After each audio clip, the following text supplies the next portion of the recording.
semuanya, balik lagi di Cerita Hero, bahas apapun yang penting seputar dunia online. Aku minta maaf banget karena udah lama nggak upload video, teman-teman, karena keadaan rumahku sedang tidak baik-baik saja, yaitu banjir. Jadi rumahku tuh kena banjir, jadi memang sedikit repot untuk perbaikan-perbaikannya seperti itu. Kalau teman-teman lihat nih di belakang dulu nih, waktu banjir 2021 aku sempat chat ulang tapi terkelupas lagi, ya biasa ya maklumnya, tapi nggak apa-apa. Itu juga nggak menyurutkan semangatku untuk bikin konten lagi seperti itu. Dan jujur aku terinspirasi untuk bikin konten lagi dari Kak Nanda Gita, salah satu YouTuber juga orang Indonesia yang sekarang menetap di Jerman seperti itu. Baiklah, di video kali ini aku akan bahas ide bisnis bagi para pemula yang bisa banget dilakukan di tahun 2022 sebenarnya. For your information, teman-teman, sebenarnya ide ini sudah dilakukan di tahun-tahun sebelumnya ya, atau bisa dibilang ide yang bukan ide baru, tapi ide ini bisa banget kita lakukan karena sebenarnya masih bisa berdampak di tahun 2022 karena perkembangan teknologi dan sebagainya seperti itu. Langsung aja aku akan bahas 3 ide bisnis yang bisa dilakukan di tahun 2002 sebenarnya seperti itu. Tapi sebenarnya seperti yang aku bilang, ide ini sebenarnya sudah pernah ada, tapi masih punya kesempatan banget di tahun 2022 untuk di up lagi bisnisnya seperti itu. Dan yang paling penting adalah bisnisnya nggak memerlukan modal yang banyak, namun bisa kesempatan untuk meng-hire banyak modal setelah mendapatkan keuntungan yang berlipat dari modal kecil tadi seperti itu. Langsung aja tambah basa-basi, untuk yang pertama aku bahas itu ada white label product. Seperti yang aku baca, white label product ini itu banyak banget ditemukan di marketplace ya teman-teman ya. Sebenarnya yang aku pahami, white label product ini adalah sebuah produk yang dibentuk atau dibuat oleh sebuah produsen apapun itu tanpa label, dan ketika kalau teman-teman beli atau aku beli itu bisa buat branding sendiri dan itu bisa menguntungkan aku banget seperti itu. Contoh teman-teman, aku punya ini rautan ya kok kita bilang ya. Nah, rautan itu kan nggak ada label ya teman-teman ya, kosong ya.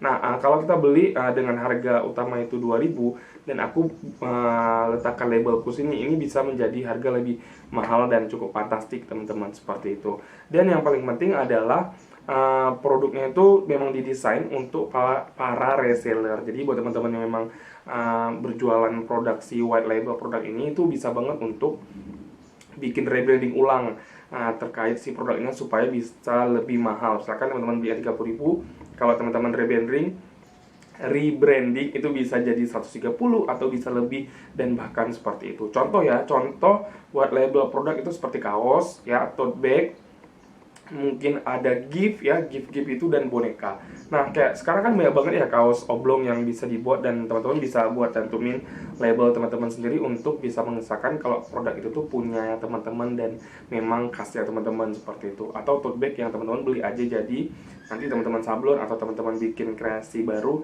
yang bisa membuat tote bag itu jadi lebih mahal idenya seperti itu.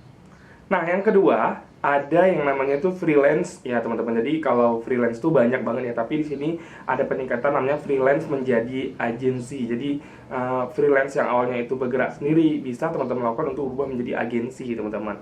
Nah, di sini aku saranin sebenarnya freelance ini akan terus berkembang ya teman-teman, karena memang kebutuhan pasar di bidang teknologi, desain dan sebagainya itu akan memang terus berkembang, dan memang teman-teman yang memiliki hobi atau bakat di bidang desain, fotografer dan lain-lainnya, freelance itu adalah hal yang cukup memudahkan karena tidak memakan banyak waktu, tempat dan ruang dimensi yang berbeda seperti itu, dan kliennya juga bisa lebih bebas dan nggak hanya satu pangsa pasar aja seperti itu. Dan yang pastinya adalah sekarang banyak sekali agensi-agensi yang bermula dari freelance teman-teman. Jadi dia tuh awalnya freelance dan sekarang berubah menjadi agensi untuk bisa memperluas jaringan jaringan usahanya seperti itu. Dan yang paling bisa harus diperhatikan adalah untuk freelance adalah jangan main di mass market. Jadi teman-teman kalau mau main di market tertentu itu lebih difokuskan lagi. Misalkan nih teman-teman tuh konten kreator desain, nah itu bisa dirunutkan lagi kira-kira konten kreator seperti apa yang teman-teman mau main. Oh, desain kah, atau videographer, atau layout dan segala macam. Jangan digabungin jadi satu, karena itu nanti akan membuat teman-teman terbelenggu dengan satu konsepsi freelance itu sendiri dan nggak mendapatkan keuntungan dari itu sendiri. Nah, yang kedua teman-teman jangan terlalu sibuk membangun portofolio Tapi teman-teman di sini lebih fokus ke bangun reputasinya teman-teman. Karena kalau teman-teman nanti hanya bahas portofolio dan itu hanya digunakan untuk satu klien dan untuk teman-teman aja, itu akan tidak memperkenalkan teman-teman ke dunia luar. Nah, lebih baik teman-teman fokus di reputasi, bisa menggunakan Instagram dan lainnya untuk memperkenalkan diri teman-teman dan brandingnya teman-teman seperti itu. Charge berdasarkan keputusan. Teman-teman harus bisa merubah tuh keputusan untuk bisa membuat dunia freelance sama teman ke dunia agensi yang bisa menampung banyak sekali pekerjaan di dalam freelance itu sendiri. Menurutku seperti itu. Nah, yang ketiga ada niche market retailer. Jadi ini adalah jualan online yang fokus ke target. Jadi aku sebenarnya udah membaca bahwasannya untuk berjualan di dunia online ini masih bisa banget menjadi ide bisnis di tahun 2022 teman-teman, karena bisnis ini tuh peluangnya besar sekali kalau teman-teman memutuskan untuk berjualan di marketplace tertentu yang menurut teman-teman tuh yang sekarang lagi naik daun tuh TikTok Shop ya. Aku juga cukup kaget, aku juga pernah belanja di TikTok Shop untuk pertama kalinya. Dan itu tuh ongkirnya cuma 1.000 teman-teman. Itu kok agak kaget gimana ya cara TikTok itu bisa mendapatkan keuntungan kalau ongkirnya seperti itu. Dan memang sekarang TikTok tuh menurut yang aku baca bukan media sosial, tapi itu adalah aplikasi penyedia jasa video foto kayak seperti YouTube gitu. Dan mereka juga sekarang juga bertransformasi menjadi tempat jualan yang itu menguntungkan banget buat teman-teman yang berbisnis di sana seperti itu. Dan mungkin aku bisa bilang semangat ya buat teman-teman, karena memang jika teman-teman ingin mendapatkan income tambahan, bisa banget untuk mengikuti berjualan di platform banyak manapun seperti itu. Dan memang untuk ide bisnis ide bisnis ini masih bisa banget teman-teman gunakan di tahun 2022 seperti itu teman-teman. Aku support yang pertama tadi sih, yang white label product itu tuh juga bagus menurutku dan kreativitas banget kalau kita bisa wujudkan seperti itu.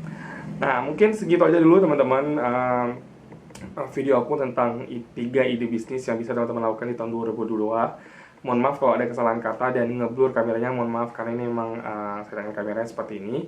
Dan ya, kalau teman-teman ada ide yang aku bisa bikin lagi, nanti spill aja di komentar, aku bakal bahas apa yang bisa teman-teman menambah ilmu, kita sharing antar keduanya seperti itu. Aku Cerita Heru pamit. Assalamualaikum warahmatullahi wabarakatuh. Ya, aku nggak pembuka dari awal ya.